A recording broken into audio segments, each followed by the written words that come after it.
el día de hoy nos encontramos en un espacio muy especial que hemos llamado Red de Cambio. Este es un podcast que vamos a utilizar para poder compartir algunas reflexiones, algunos conocimientos y experiencias sobre determinados temas. Y el día de hoy, como pueden ver, tenemos invitados especiales y para eso vamos a hacer una pequeña presentación. Cada uno va a decir quién es y a lo que se dedica o qué es lo que está haciendo. Entonces comenzamos por aquí. Primero las damas con Cecilia, así que adelante Cecilia. Nada, buenos días, muchas gracias por la gentil invitación, de verdad que para mí es un honor estar el día de hoy haciendo este podcast, además es una experiencia nueva para ser sincera. Soy Cecilia Ramírez, directora del Centro de Desarrollo de la Mujer Negra Peruana. Muy bien, gracias Cecilia. Continuamos por aquí con el pastor. Gracias por la invitación también, mi nombre es Eduardo Arbocó. Ahorita estoy trabajando en la dirección ejecutiva de la red, uniendo manos, y bueno, hemos sido socios de la red desde su fundación, 25 años que estamos celebrando también en esta oportunidad, en este año, ¿no? Y me agrada el tema que vamos a trabajar hoy día, ojalá que sea de mucho interés para aquellos que nos están observando y nos siguen en las redes sociales. Muy bien, continuamos por aquí con Jet. Bueno, muy buenos días. Gracias, Caitlin, por la invitación a estar aquí hoy día. Mi nombre es Jed Cobal. Soy de los Estados Unidos. Radico acá en Lima desde hace 17 años. Trabajo para la Iglesia Presbiteriana de los Estados Unidos como el enlace ecuménico. Bueno, por unos 16 años trabajé mayormente aquí con la red Uniendo Manos Perú, pero desde este último año yo soy como representante de la iglesia para toda América del Sur. Entonces el tema del colonialismo es contra importante para nosotros. Entonces gracias por la invitación. Gracias Jet también. Y por último Moisés.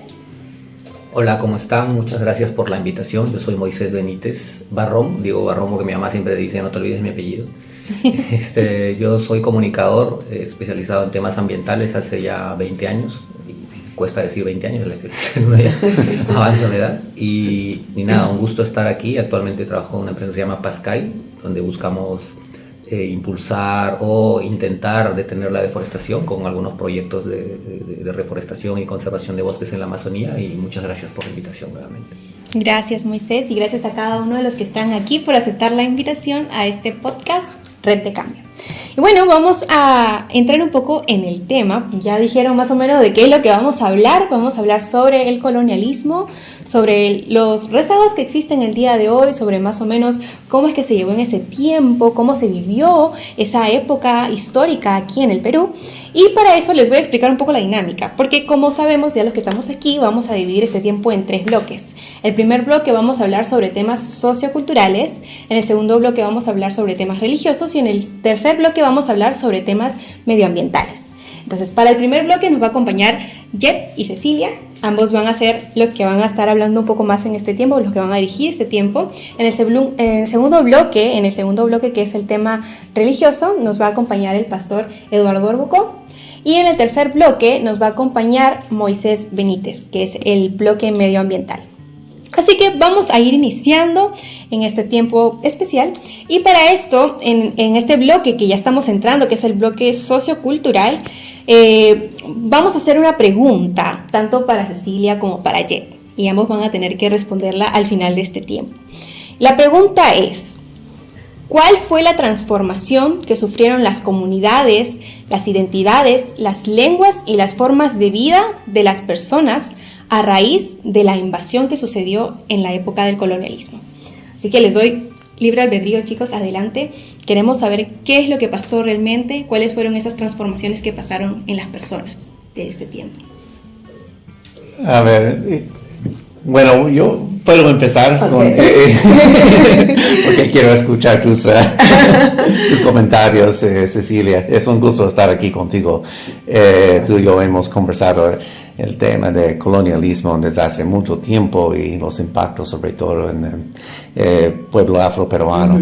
He estado reflexionando un poco sobre el caso de Perú y el colonialismo español acá en Perú y yo creo que ayuda a recordar qué estaba pasando en España en ese entonces, porque en fin es lo que los españoles han traído acá, han sembrado acá. Y estamos hablando de los fines del siglo XIV, principios del siglo XV, y la reina Isabela. Ella ya, efectivamente con ella formó lo que hoy en día es España. Y ella fue bastante cruel. Porque en ese entonces estaba tratando de formar un reino cristiano, pero en esta península ibérica, donde está España y Portugal, en ese entonces los moros o los musulmanes árabes estaban ocupando parte sur, también judíos, y los cristianos querían reconquistar supuestamente. Entonces con Isabela terminó la reconquista. Y entonces, pero ahí estaban viviendo musulmanes, judíos y cristianos todos juntos, pero ella quería, para fortalecer su imperio, su reino, quería formar una jerarquía en que los cristianos están sobre todos. Y entonces, ¿cómo identificar a los cristianos a diferencia de los musulmanes y judíos en ese entonces? Ella puso el concepto del color de piel, reconociendo que los musulmanes árabes y los judíos tenían en mayoría de su percepción un color de piel más oscuro, y los cristianos, los puros, con los limpios, sobre todo la nobleza, tenía la piel más clara o blanca, y él los nombró como los sangre azul, porque mirando, yo soy gringo blanco, y mirando mi piel uno puede ver las venas y se parecen más azul por tener la piel blanca. Entonces la nobleza lo han nombrado como sangre azul. Entonces es este concepto, el primer concepto de una jerarquía racializada, y ese empieza ahí en España. Ese es hasta hoy en día, cuando hablamos de las jerarquías racializadas o la supremacía blanca, este concepto empezó ahí con la reina Isabela y en España, y esto han traído acá a Perú, y Perú fue, como sabemos, el epicentro de la conquista española en esta parte del mundo, y formó su jerarquía social aquí. Bueno, luego de conquistar, implementó su sistema casta. Y en la cima, los blancos, y al fondo, los pueblos indígenas, y luego los afrodescendientes. Entonces, este concepto es lo que formó socializar el pueblo durante el colonialismo. Y cuando, con la independencia, no es decir que han rechazado este concepto, sino se quedó. Este concepto está profundamente sembrado acá en el Perú hasta hoy en día. Y aun cuando al pueblo le cuesta mucho tocar este tema, y por eso me encanta hablar contigo, Cecilia, porque sin miedo enfrente de ese tema del racismo es bien fuerte acá en Perú. Yo lo reconozco como una persona con piel blanca, clara, porque hay ciertos privilegios que recibo acá, es obvio. Y a la vez, el rechazo a los pueblos indígenas o racismo, discriminación enfrentado por los pueblos afrodescendientes aquí, es obvio, pero cuesta mucho abordar este tema aquí en Perú.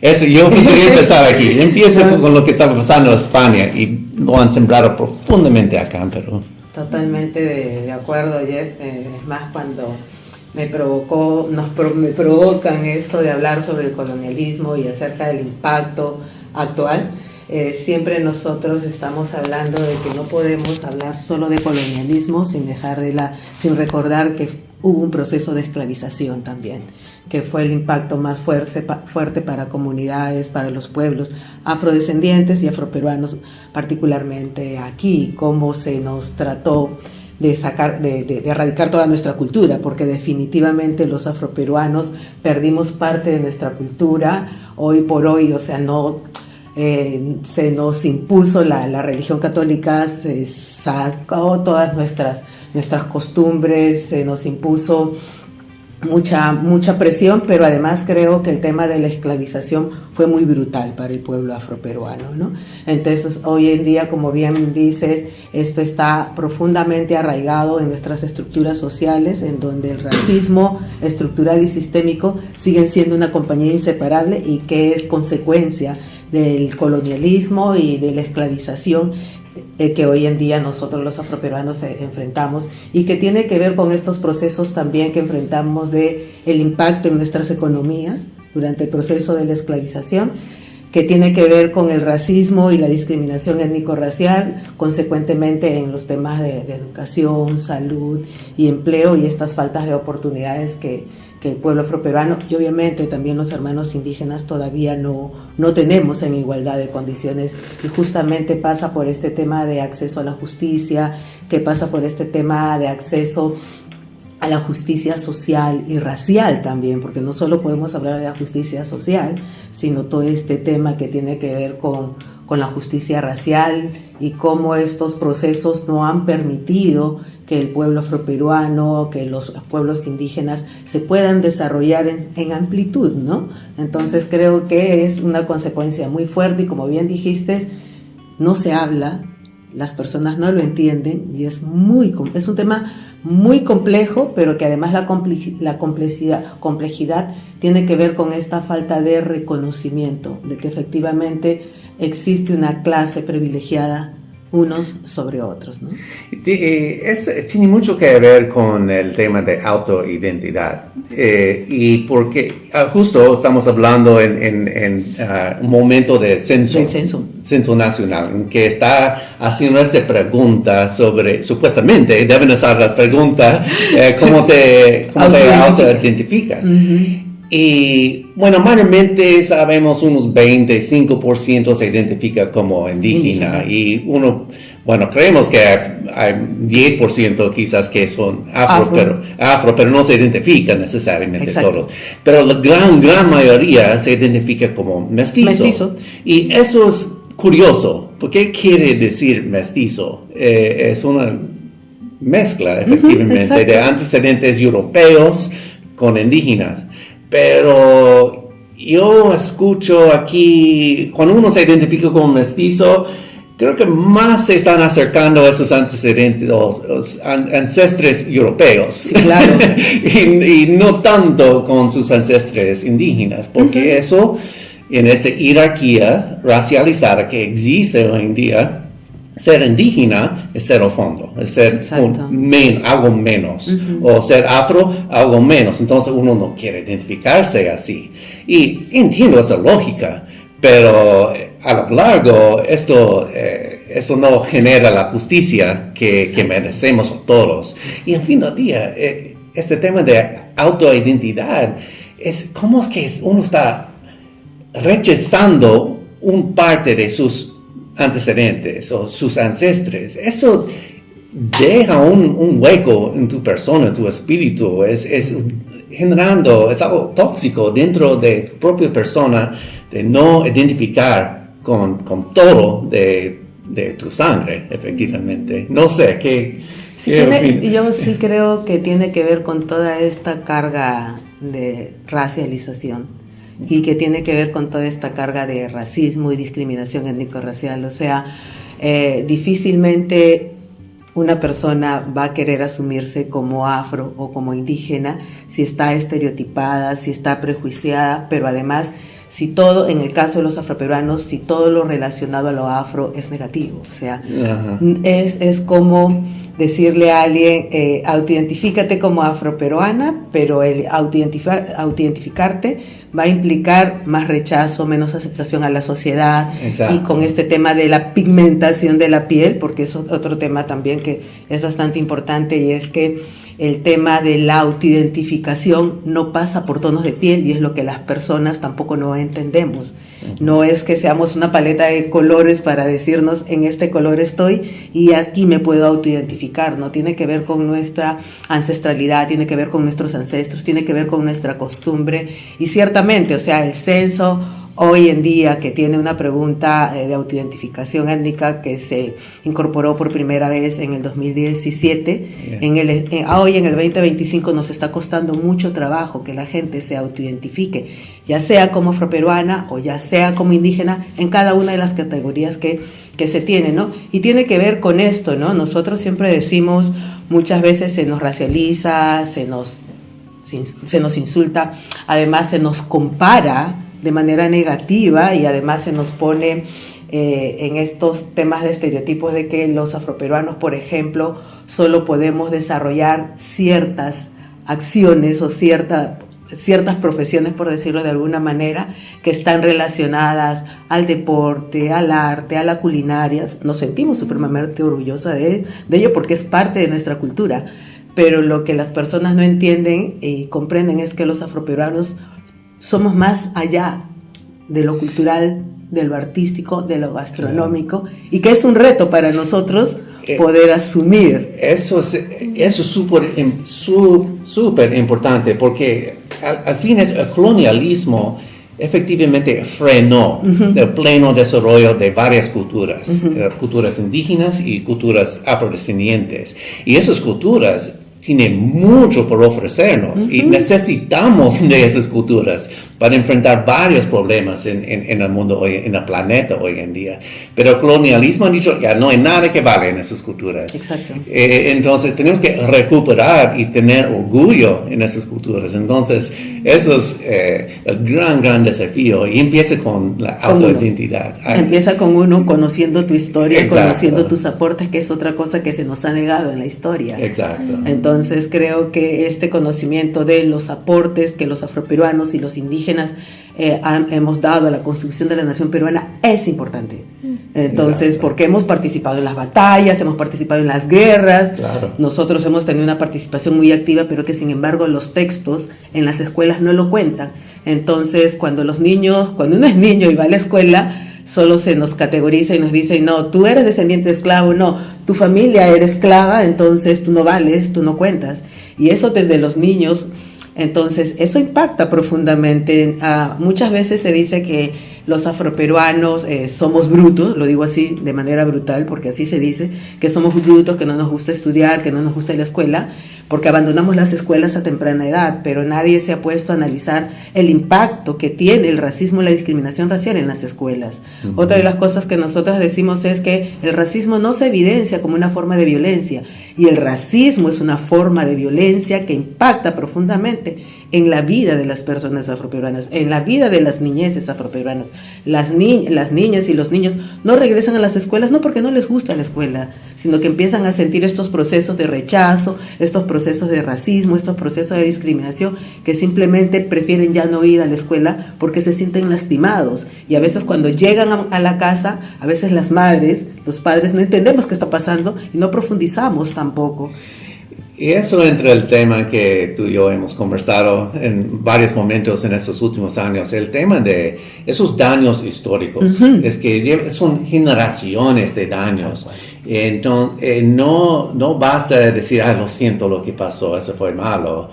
Hay que reparar esos daños del pasado. Y si vamos a lograr una justicia, una paz y un desarrollo pleno de todos y todas, tenemos que empezar a mirar lo que pasó hace siglos atrás y intentar reparar esos daños históricos. Y creo que tú ya estás iniciando ese trabajo, entonces. Sí, para nosotros de verdad es todo un reto de poder entender la importancia que tienen las reparaciones históricas para los pueblos, para ambos, indígenas y afroperuanos, y que no va solamente, como tú dices, con un tema de disculpas, sino tiene que ver con reparaciones que sean constantes, que tengan que ver con procesos de garantizar la educación en su totalidad. No solamente se trata de darle una beca y que estudie, sino cómo dentro de todos estos procesos asumimos este real compromiso de garantizar que continúe ver las condiciones no solo para el estudiante, sino para la familia, la economía. O sea, creo que es un proceso bastante interesante y que Perú con otra organización más, con un compañero de una organización, con CEDET, estamos tratando de trabajar y profundizar estos temas de reparaciones históricas que ya está moviéndose en América Latina, pero que sin embargo en Perú todavía estamos como en este proceso incipiente, pero que le tenemos que poner mucha fuerza y mucha énfasis en el Estado, porque el Estado es quien tiene que hacer resarcir los daños causados a estos pueblos y el impacto que todavía hoy seguimos enfrentando, ¿no? Eso es verdad. Muchas gracias, Cecilia, muchas gracias, Jet. Y es cierto que hasta el día de hoy todavía existen los rezagos, aunque más adelante vamos a poder hablar un poco más al respecto, porque hay un bloque también especial en el que vamos a hablar de la actualidad, de cómo hasta el día de hoy existen esos rezagos del colonialismo, ¿no? Y muy interesante lo que mencionaron de la autoidentificación, porque yo creo que, no sé si a todos ya lo censaron aquí.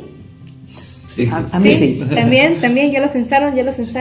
A mí no me hicieron la pregunta de autoidentificación. Tampoco. No. Y le insistí, le dije, oye, no falta una pregunta, y me dijo no. ¿No? No, me dijo no, y le dije, ¿y la pregunta de identidad? No, ya está, ¿cómo que ya está? Y se fue corriendo, ¿no? ¿En serio? Yo ya lo denuncié Sí. Sí, porque le dije, hazme la pregunta. Claro, y es necesario, ¿no? Yo recuerdo que a mí no me la hicieron, pero la verdad es que yo estaba escuchando porque mi mamá era la que respondía el censo y yo estaba tratando de añadir cuando algo se le olvidaba esto. Y al final yo me fui y le pregunté, mamá, ¿te hicieron la pregunta? Y me dijo, no me hicieron la pregunta. Y yo dije, qué raro. Y una vez yo también vi en redes sociales a una joven afroperuana, que toda su familia es afroperuana, y llegaron los del censo y no le hicieron la pregunta, y toda su familia se enfrentó al censista. Le dijo, ¿por qué no nos has hecho la pregunta? Porque falta una. Y el censista no sabía qué decir. Y dijo algo como que, no, es que el sistema ya vota algo automático. Mestizo. Ajá, mestizo. Exacto. Y la chica dijo, ¿y qué es lo que te ha votado el sistema? Mestizo.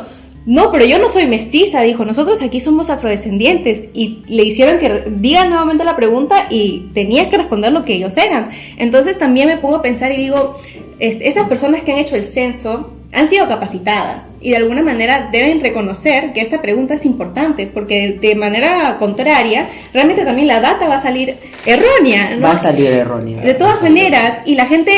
Hay personas que han hecho campañas de autoidentificación, hay muchas organizaciones que han hecho campañas para que la gente, cuando les toque las preguntas, sepan qué responder y lo respondan con orgullo, pero sin embargo, si no hacen la pregunta, entonces ¿para qué la campaña también, no? Y digo, ¿cuánto ha impactado realmente hasta el día de hoy incluso a las personas que tienen la responsabilidad de censar? Entonces creo que es un tema bastante interesante, que vamos a seguir dando vueltas más adelante, porque ahora vamos a pasar al siguiente bloque, que es el bloque religioso. Así que me voy a dirigir al pastor Eduardo, que por favor nos responda a la siguiente pregunta, que es: ¿cuáles son las tensiones y daños que se generaron a raíz de esta situación histórica del colonialismo? Y también cómo estas interfirieron en la espiritualidad y la memoria histórica de la gente. Adelante, pastor. Bien, gracias, Caitlin. No es que sea un experto por si acaso, pero dentro de las cosas que conozco podría hablar algunos elementos. Jet ya mencionó, ¿no?, del proceso histórico que trajo a los españoles a América Latina, o Abya Yala es el nombre que realmente se está usando en las comunidades indígenas de toda América Latina, que debería ser en realidad el nombre correcto para nosotros, ¿no? Es una cultura panameña que vivía en una isla que nombraba a la zona continental Abya Yala, ¿no? Entonces, algún día ojalá se logre asimilar ese nombre como el verdadero nombre de América Latina hoy en día, ¿no? España vino de una experiencia, como ya lo mencionó Jet, de una lucha con los moros, y básicamente aprendieron una serie de trabajos y de acciones políticas, económicas, sociales y religiosas de toda esa experiencia. Y cuando llegan a América Latina ya tenían esa visión de imponer no solamente su cultura, su política, su economía, sino también su religión, ¿no? La religión era también parte de la imposición, es decir, no podemos desanexar lo religioso de lo demás. Y definitivamente la postura de traer una opción, una visión religiosa, en este caso un cristianismo católico, era también una imposición en América Latina, ¿no? Y por eso varios historiadores nos hablan de que vino la cruz con la Biblia, ¿no? La cruz, perdón, con la espada, ¿no? Ambos elementos fueron parte de la conquista o de la invasión, tal vez de una manera también más precisa. Y en Perú es la experiencia que muchos conocemos en varios aspectos, ¿no? Por ejemplo, estaba pensando que uno de los elementos es el tema de la identidad a través del nombre. Todos, una vez que llegan los españoles, llegan a imponerse en América Latina, tienen que asimilar un bautizo, ¿no? Y es la iglesia la que le da el nombre a las personas. Yo no sé si ustedes han escuchado, si bien es cierto los apellidos se han respetado, pero no sé si hemos escuchado alguna vez un nombre indígena, ¿no? En quechua o en aymara o en algún pueblo originario. Normalmente, aunque hoy en día sí hay en algunas comunidades nativas de la selva, ¿no? Yo conozco niños y niñas que se llaman Guaira o Paloma en quechua o cosas de ese tipo, ¿no? Es importante, pero si ustedes se dan cuenta, los españoles impusieron nombres castellanos a la mayoría de la población indígena, ¿no? Y cuando inclusive los apellidos, algunos apellidos muy complicados fueron modificados o españolizados, ¿no? Entonces, ¿quién era el encargado de hacer ese trabajo? Era la Iglesia Católica.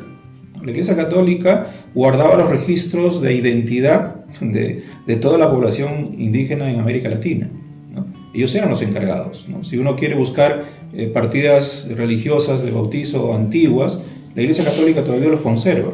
Todavía existe eso en los archivos que ellos poseen. Entonces, por ahí ya comenzamos el tema de que los sacerdotes eran también los encargados de crear una identidad en las personas, ¿no? Ahora también es interesante de que, pensando un poquito en los pensamientos nocturnos de la cama, ¿verdad? Estaba pensando yo, ¿con qué hablaremos mañana, ¿no? Y decía, en realidad, si uno se pone a comparar cuál fue el mayor peso de fuerza entre seres humanos, la comunidad afroperuana tuvo mucho más problemas y discriminación que las comunidades andinas. Si bien es cierto, el andino fue conquistado, tuvo la libertad de trabajar en sus comunidades, claro, pagando impuestos y a través de la MINCA, la MITA y otros espacios de organización que existieron, tenían que pagar a los españoles, ¿no? La fuerza de su trabajo. Pero el esclavo negro, ¿sí?, no tenía esas ventajas. Entonces, dentro de los espacios sociales, al final también la comunidad negra o afrodescendiente tuvo mayor peso de la carga que existía del colonialismo en ellos que en los indígenas nativos del Perú en este caso, ¿no? Entonces, es interesante porque por ahí ya tenemos un tema encargado de la espiritualidad supuestamente o regido hacia los sacerdotes y los miembros del clero católico. El otro aspecto que trae también el colonialismo español de la experiencia de los moros es el tema de la Santa Inquisición. Si nosotros nos ponemos a pensar, ok, ¿de qué se trata el trabajo de la Santa Inquisición? Es exterminar, es erradicar cualquier rezago de religiosidad propia de las comunidades andinas, de las comunidades afrodescendientes, de cualquier otro espacio religioso. Es decir, sí o sí, el cristianismo tenía que imponerse, ¿no? Y vamos a encontrar en el Museo de la Santa Inquisición, por ejemplo, las formas en las cuales las personas eran torturadas, ¿verdad?, de maneras increíblemente feas, para negar su fe y asimilar la fe religiosa católica romana, ¿no? Entonces, uno se pone a pensar, caramba, el colonialismo no solamente impuso un tema político, no solamente impuso un tema económico, no solamente impuso un tema de organización social, sino que a través de la religión también se defendió todo ese esquema de organización, ¿no?, para tratar de crear en América Latina el olvido de las religiones antiguas o ancestrales e imponer una religión netamente cristiana, supuestamente bajo la lógica de que es la verdadera a nivel de toda la existencia espiritual. Si uno se pone a pensar, yo soy cristiano evangélico, pero hay que reconocer que muchos elementos de las espiritualidades todavía existentes en muchas comunidades andinas, afroperuanas, indígenas de la selva, realmente valen oro. Y deberíamos comenzar a recuperar todos esos elementos religiosos donde se respeta la tierra, donde se respeta la naturaleza, donde se respetan a los animales, ¿no? Y la visión que nos da esa perspectiva religiosa de cada uno de los elementos que poseen las culturas ancestrales, realmente nos dejan un valor innegable que debería el cristianismo comenzar a recuperar, tratar de imitar y tratar de valorar, ¿no? La misma Biblia, si queremos ser cristianos, nos dice escudriñarlo todo y retener lo bueno. ¿Y por qué no retener las cosas positivas y hermosas que poseen las espiritualidades andinas, afroperuanas, selváticas y, en fin, de diferentes espacios religiosos que existen en el mundo, ¿no? Entonces, por ahí como que el colonialismo va quitándole las posibilidades y la historia y la memoria histórica de las personas de lo que realmente tuvieron sus ancestros y lo que valía esa memoria histórica o lo que puede valer esa memoria histórica para cada uno de ellos.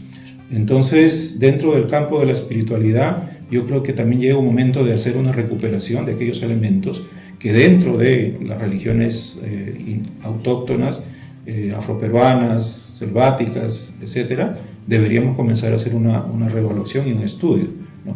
¿Qué es bueno de esos elementos culturales religiosos? ¿Qué cosas podríamos recuperar de ellos? Y qué cosas deberíamos comenzar inclusive hasta a practicar, ¿no? Entonces, por ahí va también un poco el tema del colonialismo tratando de cerrar esas puertas, ¿no? No me acuerdo la otra pregunta, pero... Creo que sí, adelante. Hay una pregunta ahí, o una tarea, mejor dicho, para las iglesias, no solo la iglesia católica, las iglesias protestantes también, de reevaluar o reinterpretar ciertos conceptos bíblicos, porque conquista y el colonialismo fue justificado por la iglesia. Llegó los conquistadores con sacerdotes y con Biblia en la mano y con documentos como el requerimiento y que efectivamente justificando todo usando la misma Biblia con cuentos de conquistas en la Biblia. Pero creo que es un abuso de esos textos y una mala interpretación y sin entender de qué se tratan esos cuentos en la Biblia.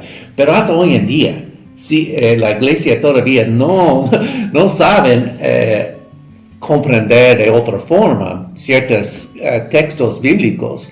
Y creo que en ese sentido no podemos desvincular lo que pasó aquí hace 500 años de lo que está pasando hoy en día en otras partes del mundo, como Palestina, por ejemplo.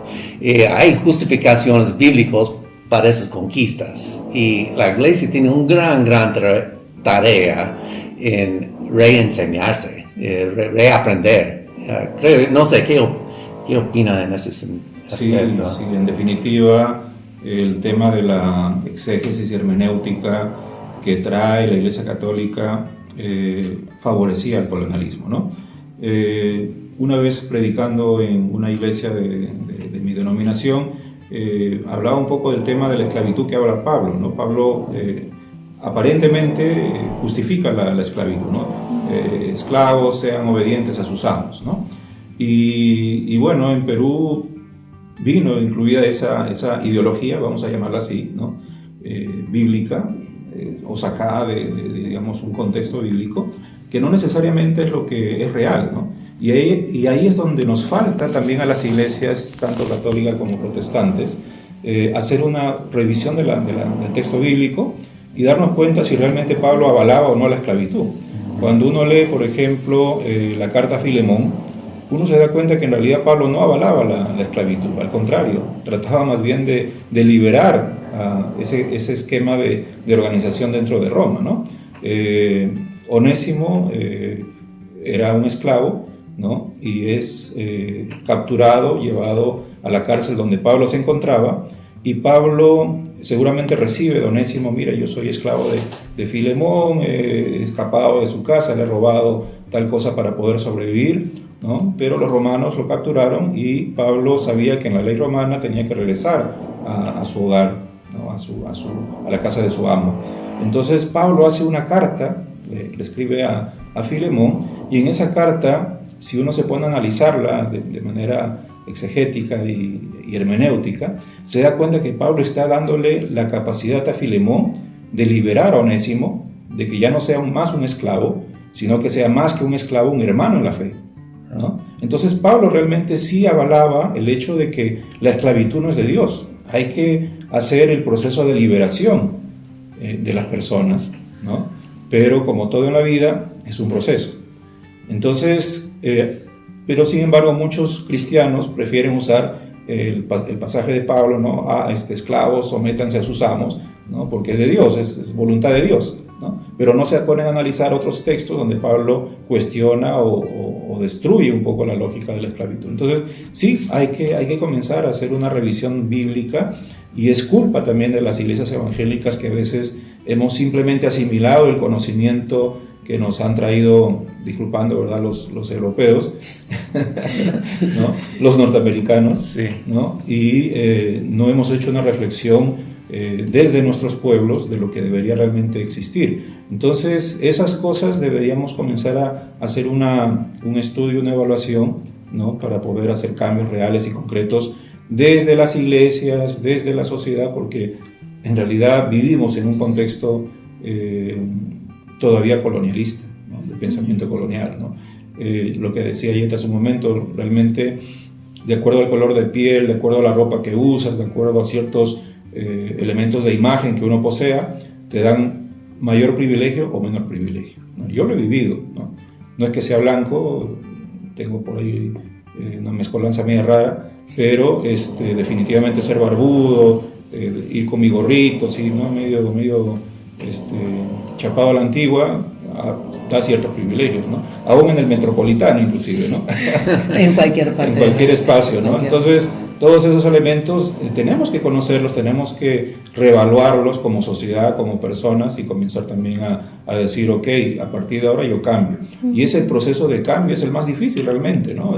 Darse cuenta uno mismo de que inclusive yo o cualquiera de nosotros, los privilegios que tengo en la sociedad, ¿no? Y las cosas que recibo yo por parte de una sociedad que ha vivido durante generaciones en un sistema de pensamiento colonialista, ¿no? Donde privilegia a unos por encima de otros, erradicarlo de sí mismo es un proceso también que debemos comenzar a efectuar, y que no es fácil, pero necesitamos hacerlo si queremos una sociedad diferente, más inclusiva y respetuosa los unos hacia los otros, ¿no?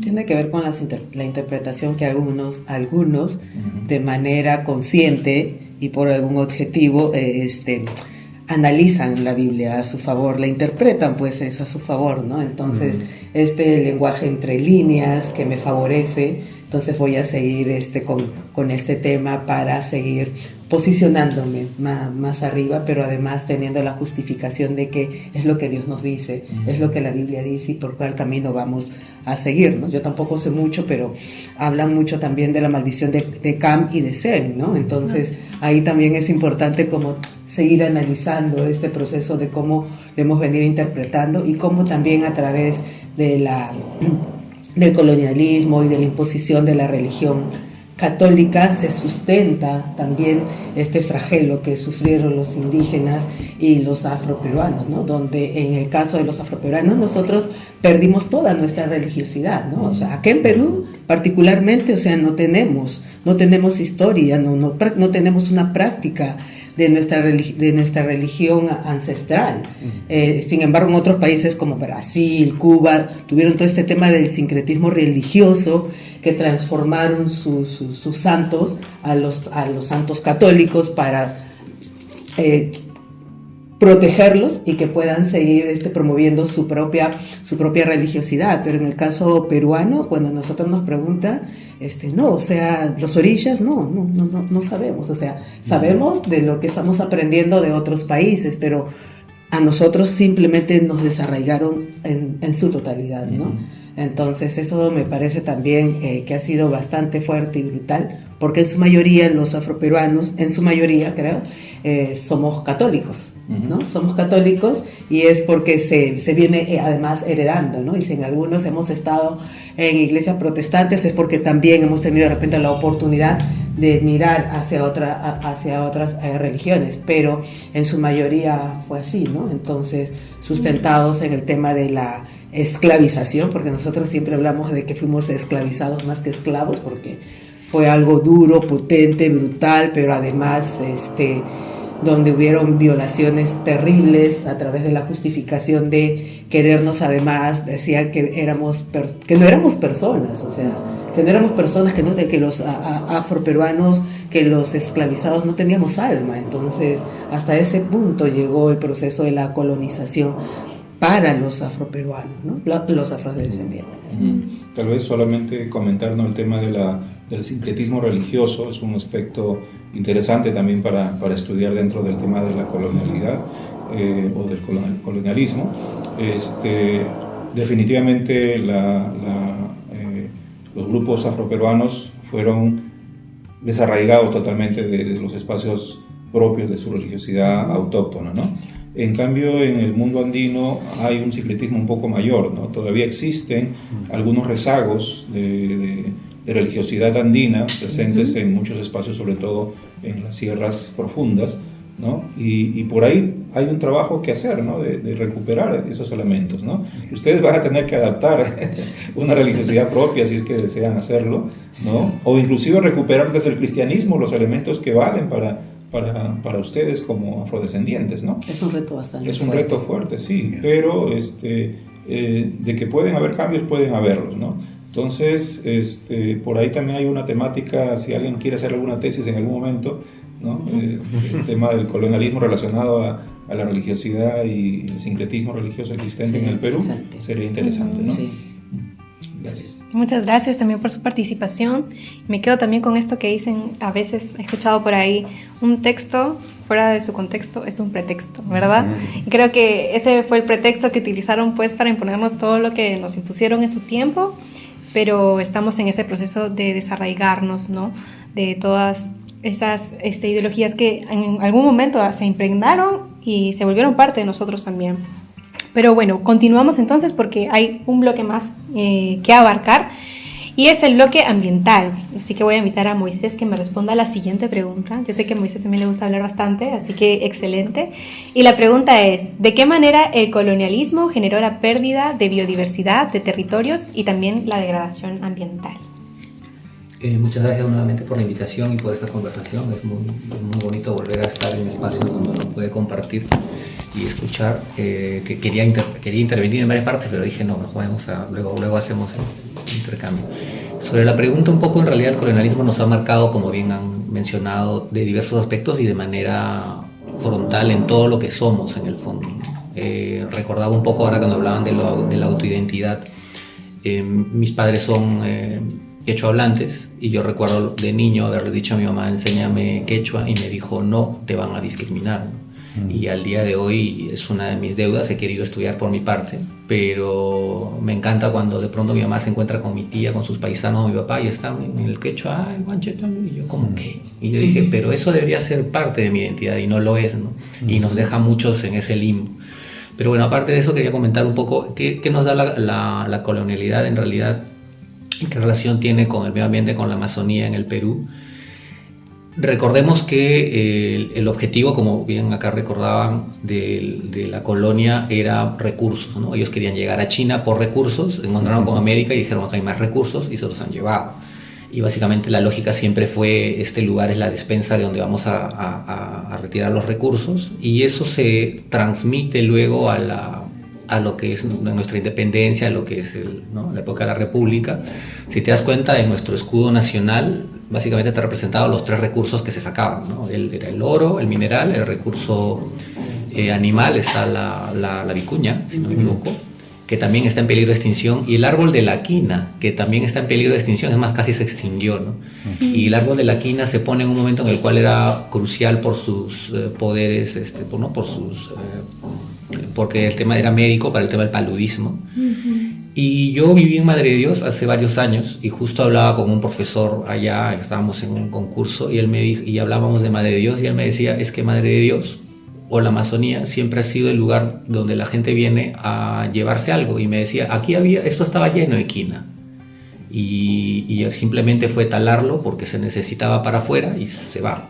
Y luego fue el cedro, fue el caucho, la época de la esclavitud del caucho, el cedro, la caoba, y ahora es el oro, la minería aurífera que está deforestando la Amazonía de una manera brutal, ¿no? Y esto es imparable. Y justo conversaba con un amigo el día de ayer, y recordábamos y le decía, ¿cuándo ha sido la última interdicción que ha hecho el gobierno en Madre de Dios? Y hay que remontarse hasta el gobierno de Vizcarra, es decir, antes de la pandemia, ¿no? Y son 5 años que ni siquiera se hace el esfuerzo de decir voy a tratar de frenar esto.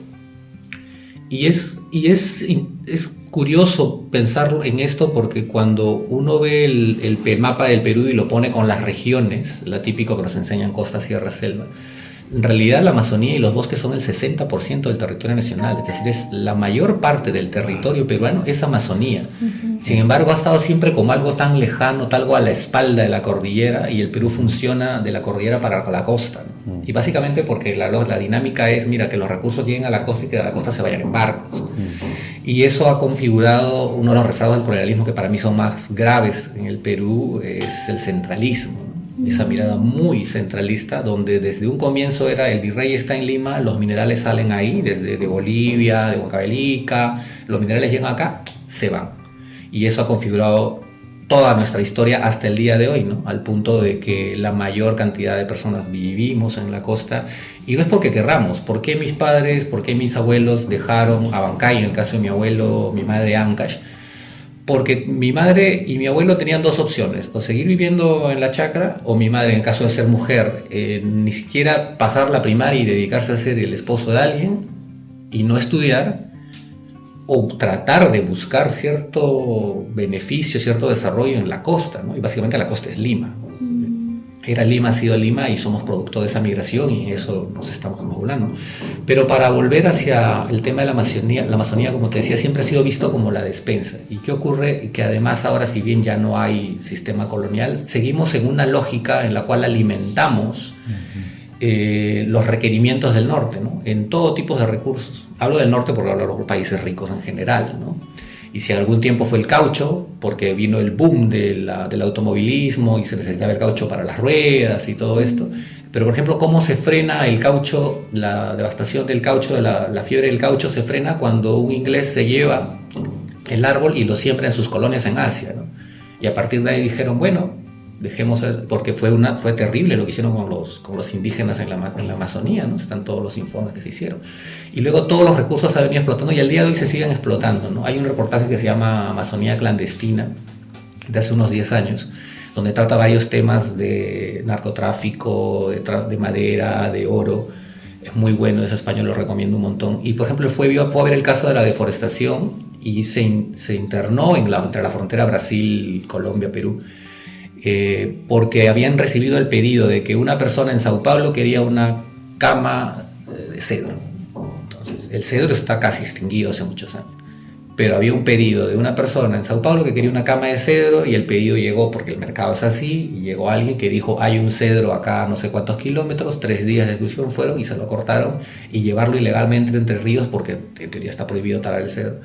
O sea, sí está prohibido, y llegar a eso, ¿no? Y esa lógica se sigue repitiendo al día de hoy. En el oro, por ejemplo, ocurre, ¿no? Y sabemos que este oro ilegal, en teoría ilegal, se filtra dentro de las cosas legales y se blanquea, ¿no? Se hace el lavado de activos. Todos los productos de la Amazonía ocurre eso, y también existe una expansión, y el centralismo y la lógica de falta de organización que marca el Perú en general hace que esto sea un festín para todos, ¿no? Es decir, yo recuerdo el año 2008, la primera vez que viajé a Madre de Dios por un trabajo, y te decían, siéntate a la cuarto asiento y mira para el lado izquierdo. Y era para ver cómo avanzaba la deforestación en la cuenca de la Amazonía. Sales pasando de Cusco y lo veías la mancha, ¿no? Ahora eso no tienes que sentir, puedes sentarte en cualquier parte del avión porque está a ambos lados y es gigante, ¿no? Y recuerdo en esa época, en 2008, y me decía, mira, si esto no se frena ahorita, no se va a frenar nunca, y no se va a frenar ya. Y está totalmente arraigado, y la última vez que pasé por la carretera para ver esta deforestación, antes eran unas carpas azules, la típica que se hacen en las invasiones, ¿verdad? El plástico azul y unas cobachas. Ahora ya son pueblos enteros, con colegio, con canchas de fútbol. Es decir, ya se arraigó, y es más, en Madre de Dios, que es la zona que más he conocido, digamos que las elecciones se ganan con lo que voten las personas de ahí, porque vive más gente en la propia capital, que es Puerto Maldonado, y los candidatos, es decir, ya se infiltró completamente en lo que es el gobierno de la zona, ¿no? Pero ¿cuál es la importancia de detener la deforestación y de cuánto estamos hablando? Justo estaba sacando unos datos, la fuente oficial de deforestación en el Perú está en un portal que se llama Geobosques, y tienen los datos desde el año del siglo XXI, solo para no ir antes, que no hay muchos datos fidedignos, ¿no? Y por ejemplo, desde el año 2001 al año 2024, que se tiene la deforestación, se ha deforestado en total 32.000 kilómetros. 32.000 hectáreas. No más, 32.000 kilómetros cuadrados, esta conversión entre hectáreas y kilómetros. Pero ¿esto cuánto representa? ¿Cuánto es esta extensión? Es 11 veces la ciudad de Lima metropolitana. 11 veces 24 años. Hicimos la conversión a canchas de fútbol, ¿no? Es como que hagas 512 canchas de fútbol por día, ¿no? Estamos hablando de 21 canchas de fútbol por hora. Si lo sacamos por minutos, cada 3 minutos una cancha de fútbol de deforestación, ¿no? Y esto no está parando, ya hablamos de 24 años, ¿no? Y se vienen haciendo muchos esfuerzos, pero los rezagos del mercado, de lo que te pide, de las necesidades y toda esta combinación hace que sea imposible, y más aún en un país con tantas necesidades, ¿no? Es decir, ¿cómo le puedes exigir al Estado y decir, oye, hay que hacer cosas ahí cuando tienes problemas de educación, tienes problemas de salud, no hay presupuesto para tantas cosas, ¿no? Hay muchos esfuerzos, hay esfuerzos muy valiosos que se vienen haciendo, y digamos que sería imposible, sería peor el escenario si no fuera eso. También está el importante valor de los pueblos indígenas. Cuando uno ve estos mapas satelitales y ve las partes mejor conservadas en toda la Amazonía, es territorios indígenas, ¿no? Que cada vez, además, con el colonialismo se le ha negado su existencia, se le ha ido recortando territorios, y ahora hay toda una lucha de que se le reconozca sus territorios, ¿no? Dependiendo de cada país, también depende de cómo se ha manejado. En el caso del Perú es un poco así, ¿no? Entonces, este es el escenario que nos ha configurado a Perú, creo. Quería terminar recordando la visita de Xi Jinping el año pasado. Él vino a inaugurar el puerto de Chancay, y ahí ves la lógica también de cómo nuestra lógica sigue siendo exportemos productos, pero en realidad también que ingresen productos. Pero él hace una mención y decía, ¿no? Lo que une a China y Perú son culturas milenarias de 3.000, 5.000 años. Suena cierto, pero no lo es, no nos engañemos. Como bien decimos, el colonialismo ha cortado una continuidad, y desde el de ahí para adelante, en realidad, yo creo que como Perú seguimos sin definirnos qué somos, y ese es un gran problema que tiene que ver con la identidad y todo esto, ¿no? Al final venimos viviendo aquí, pero nos encantaría decir como un chino que dice, tengo 5.000 años de historia continua, ¿no? Entonces puedo recorrerme a mis antepasados, ¿no? Nosotros podemos decirlo en el discurso, pero en la práctica no tenemos la lengua, tenemos un conjunto de migración de diversos lados. Por ahí se busca que nos identifica la comida, estamos ahí como que entre la comida. Cuando la selección gana es el fútbol, pero cuando pierde ya no nos identifica tanto, no sé, estamos ahí como... Y en la práctica, pues, somos bebés todavía como país en la evolución, en la historia, ¿no? 200 años no es nada, y seguimos buscando esa identidad, y a ver qué es rezago después de esta interrupción de una continuidad y que tiene que ver con el colonialismo, ¿no? Y en esa búsqueda seguiremos estando buen tiempo, y ojalá reivindicando y tratando de detener la deforestación, valorando nuestros bosques. No, gracias, Moisés. Esto es muy impactante, y creo que un resumen, muy buen resumen de lo que el impacto del colonialismo aquí, porque yo... había algunas cosas que yo que me has hecho reflexionar. Uno, si cuando llegaron los españoles, o los europeos en general, llegaron con una cosmovisión pero muy distinta en cuanto a la relación entre el ser humano y la naturaleza. Y eso es lo que fue bien fracturado aquí. Este modelo que efectivamente es el modelo extractivista, no solo de la minería, petróleo, sino de extraer cualquier recurso y a cualquier costo. Porque lo que yo estaba leyendo hace poco es que antes de la llegada de los europeos a esta parte del mundo, estamos hablando de Toro de Yala, había una de las ciudades más grandes en el mundo aquí, bien ordenados, pero con valores indígenas, una cosmovisión indígena. Y entonces uno pregunta por qué los españoles se establecieron aquí en Lima. Es porque había agua aquí. Había los pueblos indígenas a lo largo de siglos, tengo entendido, todos esos canales de agua que existen hasta hoy en día, el sistema de riego es muy atractivo. Pero al toque, al llegar los españoles, entre unos 20 años más o menos, ya habían contaminado muchas de esas aguas. Entonces, es decir, que no saben relacionarse con la naturaleza. Y eso es lo que hemos perdido. Hasta el punto de, no sé, yo hablo del cambio climático, por ejemplo. Para mí, raíz del cambio climático es antes de la revolución industrial, sino empieza con las conquistas europeas y este modelo, este concepto de esta relación con la naturaleza que fue fracturado en este momento. Y ahí empezó, bueno, todo en lo que hemos llegado hoy en día. Pero para recuperar, para salvarnos, entre comillas, yo diría que tenemos que recuperar esa sabiduría de los pueblos indígenas. No sé, me has hecho reflexionar mucho, estoy hablando mucho, pero gracias. Y la actitud colonialista ahora ha pasado a otras manos. Claro, ¿no? Son los exacto. nuevos poderosos del país, ¿no? Los nuevos criollos del país, los nuevos blancos del país. Es el legado colonialista, Entonces, sigue en marcha. ese proceso, ¿no? Sí, exacto. Porque en realidad uno se pone a pensar un congreso como el que tenemos ahora, ¿no? ¿Por qué promulgar tantas leyes que afectan realmente nuestro medio ambiente, ¿no?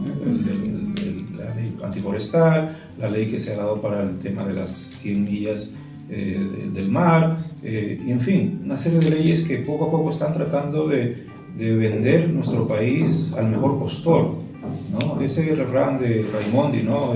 Perú es un mendigo sentado en una banca de oro.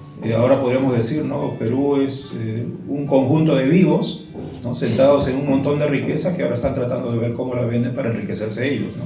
Porque al final la riqueza va a parar a manos de esos nuevos criollos, de esos nuevos colonialistas nacionales, si queremos llamarlos así, ¿no? Y el pueblo al final va a ser el afectado, que es la gran mayoría, ¿no? Leyes para el agro, leyes para esto, para lo otro. Al final, el Perú, ¿qué va a pasar de aquí a 50 años? Sino que la gente no analiza, no ve, no entiende dentro de su pequeña capacidad de reflexión o de análisis social, no entiende que nos está dejando este sistema, un Perú que de aquí a 50 años va a ser un desierto, un país lleno de contaminación por todo lado, ¿no? Entonces, ¿qué pensar de todo ese proceso, no? Sí, justo esto que dice, ese es un rezago colonialista que sigue ocurriendo. Me recordé, hay un libro maravilloso que se llama La invención de la naturaleza, que narra la historia de Alexander von Humboldt, ¿no? Que tenemos el mar de Humboldt, la corriente, ¿no? Y una de las frases que él dijo cuando llegó a Lima, que luego lo repite también Flora Tristán en Peregrinaciones de una paria, es los limeños están más conectados a Londres que a su propio país, ¿no? O sea, Lima está más cerca de Londres que del resto de su país, ¿no? Digamos que ahora es New York, Miami, y lo que quieras, y la lógica sigue siendo esa, ¿no? Y tiene que ver con esta pregunta de identidad, ¿no? ¿Quiénes somos? Al final no me siento identificado, las élites nunca se han sentido conectadas del todo. Ha habido grandes ejemplos o excepciones, pero en el fondo la lógica es, no me interesa aquí, esto es solo un lugar de recursos donde yo me beneficio y yo me conecto hacia afuera, ¿no? Y es un poco como dando lo que mencionas, ¿no? Y eso se sigue repitiendo y eso no sé si parará, ¿no? Y como dices, en el Congreso ahora están estos grupos de interés de la minería ilegal, están los grupos de interés del tráfico de tierras, está el grupo de interés de diversos que ya se han insertado como propios dirigentes, como propios líderes y siguen repitiendo la lógica de en este lugar, sálvese quien pueda, yo llevo mis recursos y ya, ¿no? La presión, sí. No, es difícil hablar de estos temas en bloques, porque todo está relacionado. Sí, hablando de autoidentidad con la espiritualidad, porque es un tema espiritual al final del día, mi relación con la naturaleza, y, en fin, y la naturaleza, bueno, es el medio ambiente, etcétera. Entonces no puede hablar de uno sin hablar del otro. Justamente por eso vamos a pasar a la última parte ya, porque realmente esa era la idea. Primero ir tocando punto por punto para darnos cuenta que al final es como algo holístico, ¿no? Todo tiene que ver con todo. Entonces vamos a pasar, cada uno va a tener un momento de dar como una conclusión, lo que se lleva en el día de hoy, una pequeña reflexión.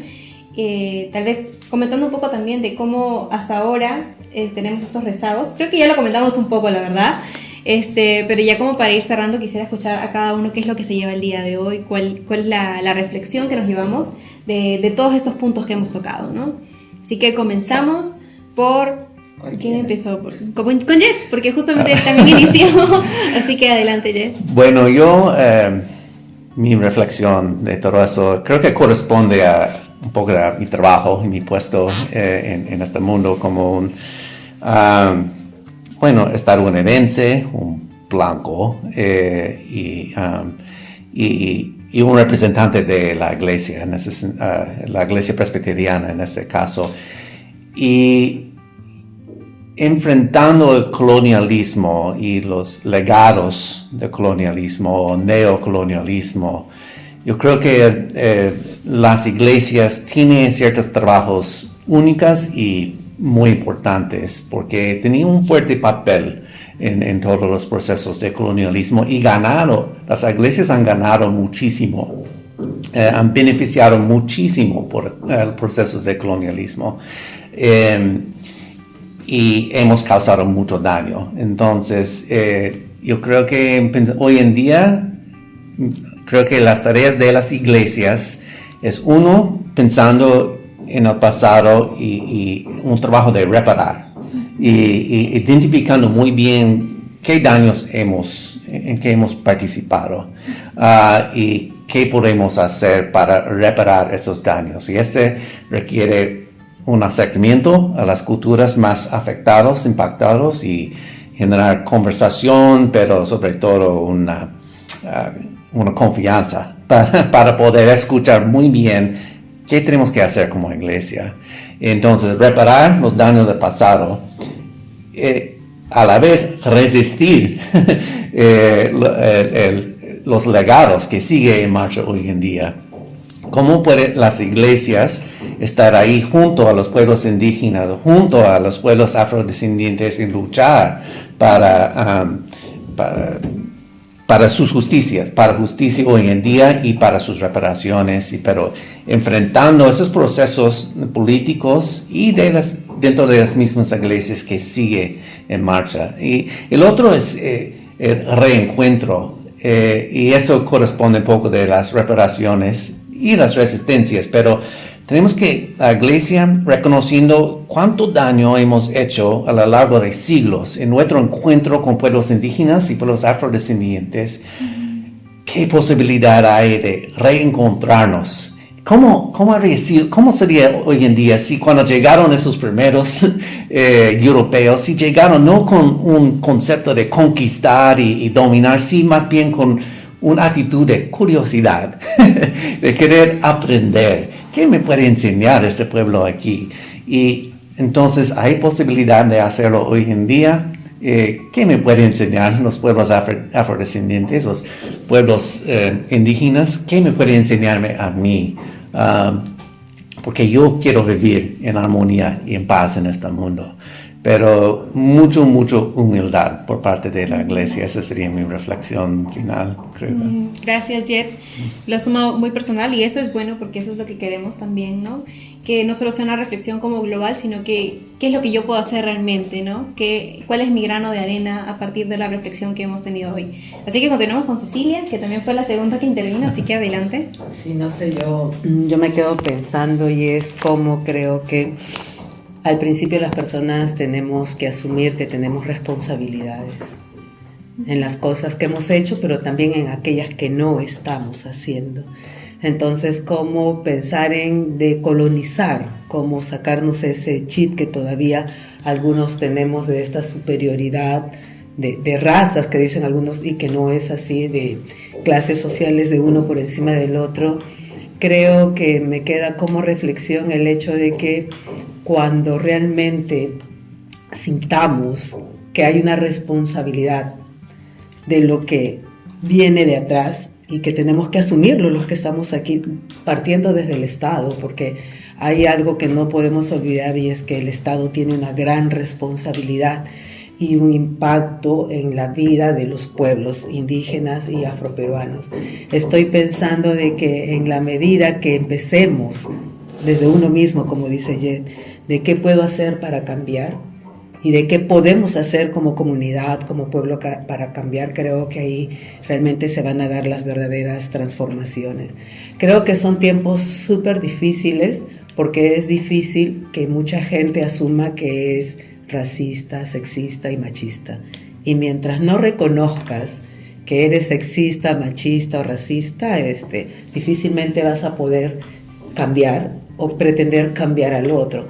Y a veces nosotras nos quedamos pensando que sí, se trata de uno, o sea, se trata de mí, de cómo nosotros empezamos a construir, cómo empezamos a fortalecer esta identidad, pero también se trata de los demás. Nosotros en la organización trabajamos mucho en el fortalecimiento de la identidad y la autoestima, de que nos valoremos, nos reconozcamos, que conozcamos nuestra historia para sentirnos orgullosos de ella, pero otra vez sales a la calle y te encuentras con la discriminación, con el racismo. Entonces nosotros decimos, no es casual que seamos el 3.6% según el último censo. Decimos mal contados porque creemos que somos muchos más, pero es seguir analizando de por qué, por ejemplo, de un 22% de jóvenes que terminan la educación superior, solo el 11% de jóvenes afroperuanos terminan una educación superior, ¿no?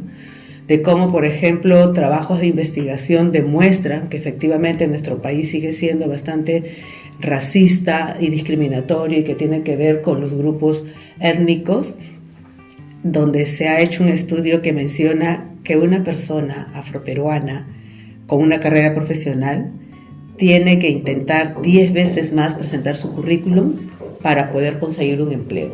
Y aún consiguiéndolo, nosotros, y lo digo desde mi experiencia también, tenemos que demostrar que sí somos profesionales, que sí somos capaces, que sí conocemos nuestro trabajo y que sí somos expertos en ciertas áreas, ¿no? Cómo rompemos estos prejuicios y estos estereotipos que la gente cree que los afroperuanos solo estamos inmersos para algunas actividades, como lo mencioné antes, y sí me parece ponerlo en altas, en rojo y muy grande, de que también somos buenos profesionales. Pero a mí me molesta el hecho de que siempre tengamos que estar demostrándole al resto que sí podemos hacerlo. Entonces, creo que en estos temas del colonialismo, los rezagos que todavía tienen que ver, esas reparaciones históricas que son necesarias, pero creo que lo más importante es cómo los ciudadanos, el Estado y todos trabajamos de manera conjunta, porque definitivamente somos un país con una diversidad de grupos étnicos. Nosotras siempre decimos que en el Perú nos jactamos de decir que somos un crisol de grupos étnicos, que la mayor riqueza que tiene el país es esta diversidad étnica y que sin embargo no la valoramos y no la colocamos en la real dimensión que tenemos, ¿no? Creo, sinceramente, me quedo reflexionando y me quedo con esto de que el día que realmente trabajemos en mirarnos a todos por iguales, independientemente del grupo étnico al cual pertenezcamos, creo que vamos a estar avanzando en este cambio que todas queremos. Y hay algo que nosotras siempre mencionamos en Cedemonet, y es que las personas no nacemos siendo racistas. Cuando uno es niño, uno no es racista, eso uno lo aprende. Entonces es como también empezamos a dar nuevos ejemplos, nuevos valores al interior de nuestros hogares, porque es desde los hogares, desde donde uno aprende, desde donde los niños aprenden a discriminar, desde donde los niños aprenden, y no solo discriminar por tu grupo étnico, sino a discriminar desde las personas con discapacidades, de que si eres gordo o eres flaco, que si eres chato, no sé. Creo que tenemos que sacarnos el chip y volvernos a poner uno nuevo, de colonizar. Creo que es el nuevo trabajo que todas y todos tenemos que tener, ¿no? Y cómo se junta esto con el tema de la religión, cómo se junta esto con el tema de la naturaleza y la biodiversidad, y cómo lo cuidamos, ¿no? Porque al final es un engranaje, ¿no? Necesitamos cada una de estas piezas para seguir avanzando como personas, como comunidad, pero también como país, ¿no? Gracias, Cecilia.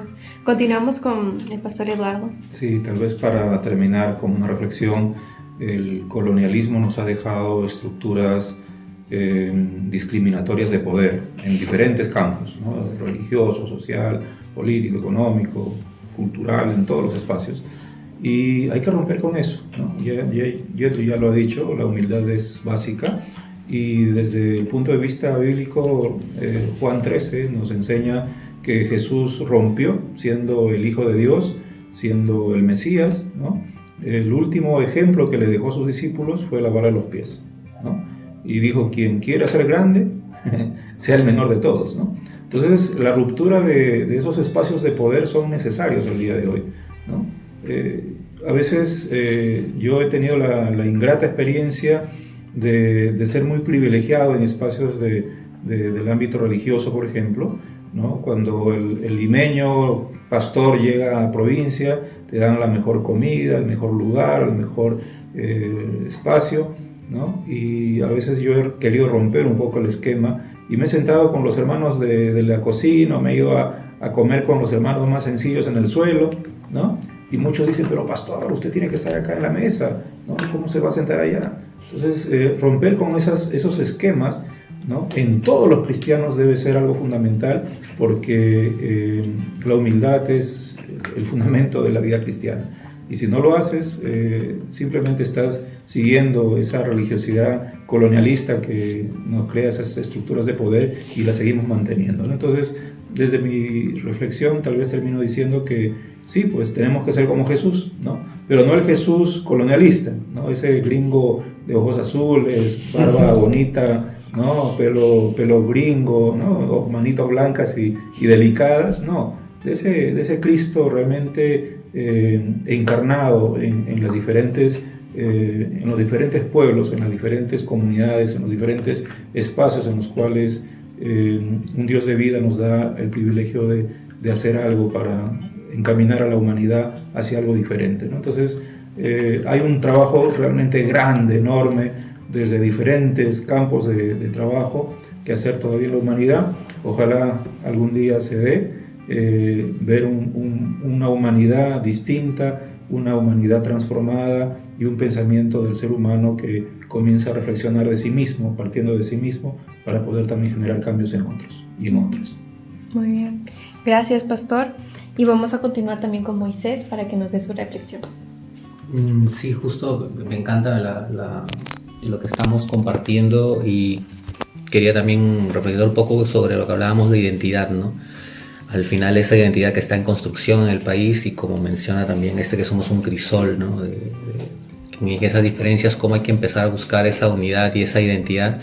Y me quedo con esta imagen que se habla sobre el ecosistema, ¿no? No sé si han visto ese círculo donde el ser humano está al centro y todos los recursos van en función a él, y este otro que lo pone, que es parte del ecosistema, que es parte del círculo. Y creo que en el Perú tenemos un poco esa misión, ¿no? De ponernos todos en el círculo, nadie al centro, nadie por encima de los demás, todos en el mismo círculo, entre nuestras diferencias como peruanos, indígenas, afroperuanos, también los que han venido, chinos, japoneses, etcétera, todos los que hemos venido acá y estamos acá, ¿no? Y estarnos todos unidos y también reconocer esta naturaleza y que es nuestra, ¿no? Que ese 60% de Amazonía es nuestra y es importante, nuestra cultura es importante. Y tal vez decir, como me estoy leyendo este libro de Nicomé de Santa Cruz, que lo publicó el Fondo de Cultura Económica, y que en el título del libro nomás te dice, de ser como soy me alegro, ¿no? Y me encanta, ojalá los peruanos podamos decir, de ser como somos nos alegramos, nos cuidamos, nos protegemos y nos valoramos, y a partir de eso a conquistar el mundo, no hay otra. Excelente, gracias Moisés, gracias Jet, gracias Cecilia, gracias Eduardo por acompañarnos en este día. Creo que ha sido tal vez un poco largo, pero ha sido, creo, muy rico poder compartir todo lo que hemos compartido. Y bueno, creo que con esta última reflexión que ya todos hemos dado, vamos a ir concluyendo. Y agradecerles una vez más por su tiempo, por el compartir sus experiencias, por su disposición de estar aquí también. Así que nos vamos despidiendo de este podcast, Red de Cambio. No olviden de seguirnos en todas nuestras redes sociales como @Red Uniendo Manos Perú. Y nos despedimos de todos hasta una próxima oportunidad para poder volver a tocar temas de interés general y también tener invitados para poder compartir reflexiones desde diferentes puntos de vista. Así que muchas gracias a todos por vernos esta mañana, tarde, noche, en el horario que nos estén viendo, y nos encontramos en una próxima oportunidad. Nos vemos.